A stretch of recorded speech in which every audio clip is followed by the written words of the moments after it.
முருகனை போற்றுகின்ற முத்தமிழில் 3 தமிழுமே சிறப்புடையது. முருகன் அகில உலகத்துக்குமான கடவுள் என்றாலும் தமிழர்களினுடைய ஆவியோடும் உணர்வோடும் உயிரோடும் கலந்திருப்பவர். பெருமக்களே, முருகனுக்கு தெரியாதா? அவனே ஞான பண்டிதன் தானே.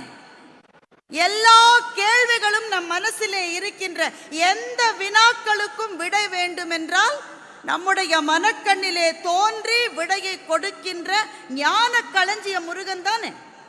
ஆனா அந்த முருகன் தனக்கு ஏதோ சந்தேகம் இருப்பது போலவும், அந்த சந்தேகத்துக்கு தெளிவு வேண்டும் என்பதற்காக போலவும் ஔவையை நாடி கேள்விகளை முருகன் கேட்கிறான்.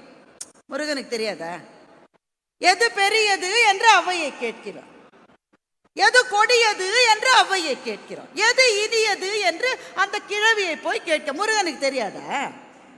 ஏன் ஔவையிடம் அந்த கேள்விகள் வைக்கப்பட்டது என்றால் ஔவையினுடைய இயல் தமிழின் இன்பத்தை முருகன் நுகர வேண்டி அந்த கேள்விகளை வைக்கின்றான். எது பெரியது என்று கேட்கின்றான். பெரியது கேட்பின் எரித்தவள் வேலோய், பெரிது பெரிது புவனம் பெரிது. புவனமோ நான்முகன் படைப்பு, நான்முகன் கரியமால் உந்தியில் வந்தோன், கரியமால் அலைக்கடல் துயின்றோன், அலைக்கடல் குறுமுனி அங்கையில் அடக்கம்.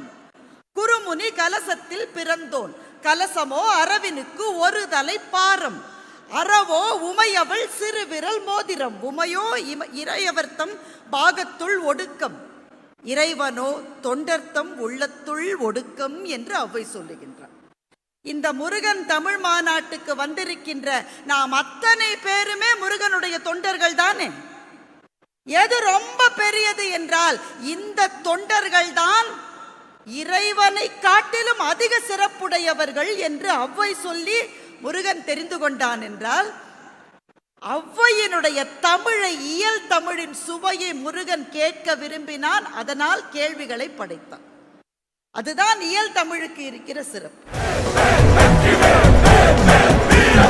இந்து சமய அறநிலையத்துறை நடத்தும் அனைத்துலக முத்தமிழ் முருகன் மாநாடு 2024